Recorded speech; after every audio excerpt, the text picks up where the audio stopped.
the one leak that they had, the worst leak that really caused all the problems with the abatement, causing the abatement, was he said that bucket was dry. You look like an all-star.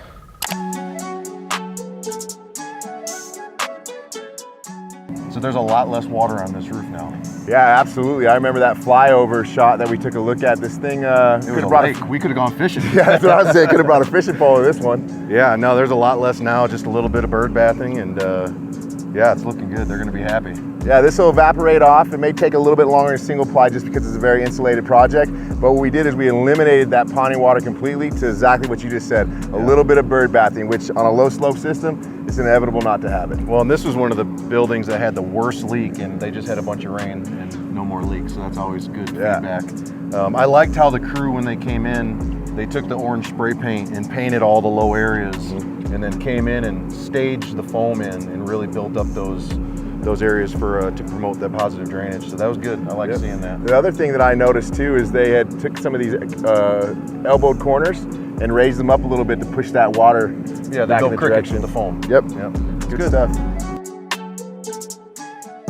I have two types of clients. I have clients like yourself that are seasoned in the commercial and know how the commercial systems work and operate and how to keep their commercial division going, and understand that that needs upper level management or owner operations to be done correctly.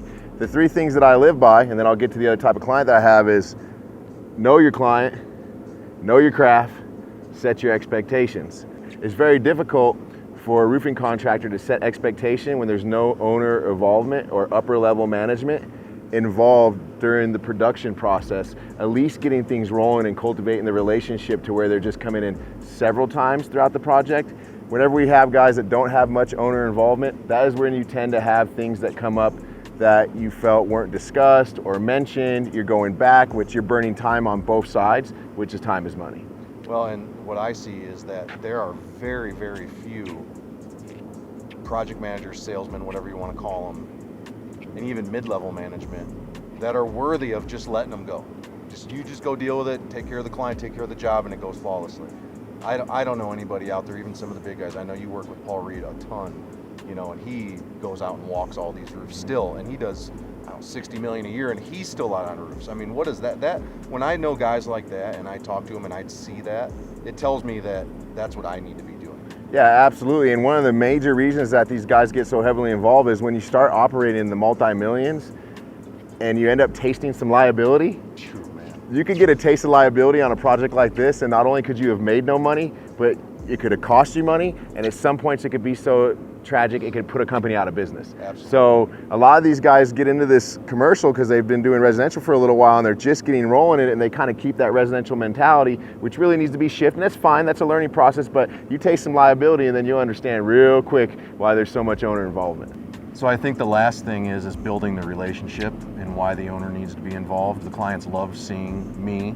They know that I actually give a shit, and I'm here, I'm watching the jobs, I care about the quality of work. I'm not just sending my people. Yes, I'm sending my people and introducing them in. So the next job I do for a GC and they've met my guys with me, now I can be a little less involved and a little, you know, I can kind of back away a little bit more because they have that trust built with them. So, you know, I think it's very, very important. Obviously each job is different. We can't be everywhere all at once, but I guess I'm just old school. I was raised that way, and I'm gonna be on every one of my big commercial jobs. Well, what it's gonna do is it's gonna keep your business sustainable. You know, you're gonna know and keep a finger on what's going on, and that's what I see with some of the clients that I have. And it's a tagline that we use in Roofers Helping Roofers all the time. You know, when you talk about building a relationship and building rapport with your client, it's not the roof, but what's under the roof that counts. Yeah. They want to feel like they count, and they need to count, especially when we're doing jobs like the one we're on here today. Definitely. We better get out of here before we get a bomb. All right, I look forward to the next one.